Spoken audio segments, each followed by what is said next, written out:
What's the number one question you've gotten from clients recently, and what's the answer? Basically, people are asking about, Chinese credit, what's going to happen in the Chinese property sector, how it's going to resolve the issue, and where shall we invest in China if we want to, and what should we avoid. Okay, and the answers are? Basically, first of all, when you look at the Chinese property space, we reckon there's still a lot of things that the government need to do. Okay. For example, they need to address the demand issues. They need to release the demand. When you look at some of the property developer, which is with high quality, in fact, their first half earning is not as bad as though in maybe having restructuring or in the second tier one. So that means demand is still there. It's not significantly shrinking, but it's just people are hold off from buying. What they need to do would be release demand.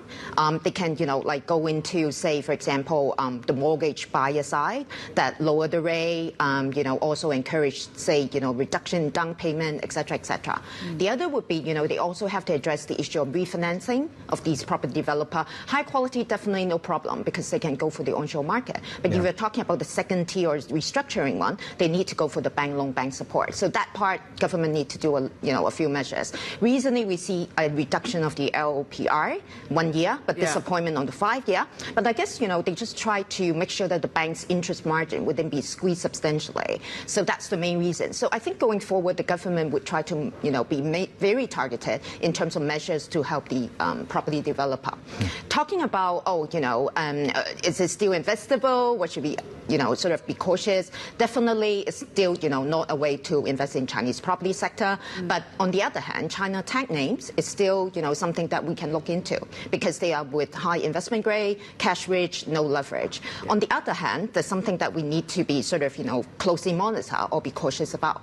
First of all, would be the banks, Chinese banks. I mean, in a way, of course, we don't see any credit risk, but we will prefer the senior debt rather than subordinated or AT1 because those level in terms of subordinated and AT1s, they are trading very similarly or even lower than the DM, European banks and Japanese banks. So in a way, we prefer just the senior debt.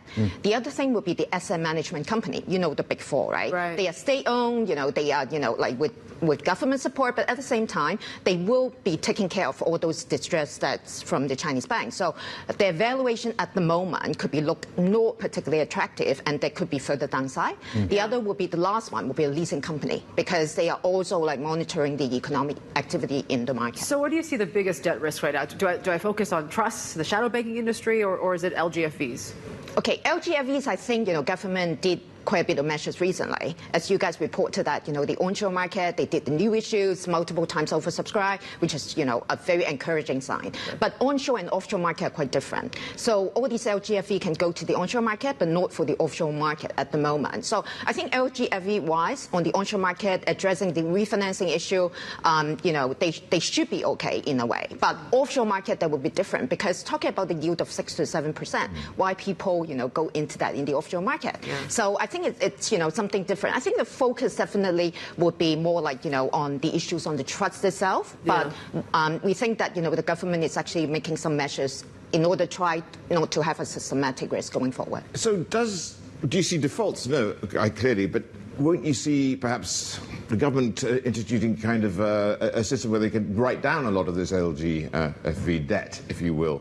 And does that have implications in a wider sense too, because it's the whole notion of having collateralized debt, banks not giving money because they don't trust the collateralized debt ultimately, and that's how it works. Okay, in a way, I would say even if they need to clean up the LGFV, write down, etc. The amount of it, it's compared with the total debt. For China, it's not a big lump sum. It's not small, okay, but it's not big.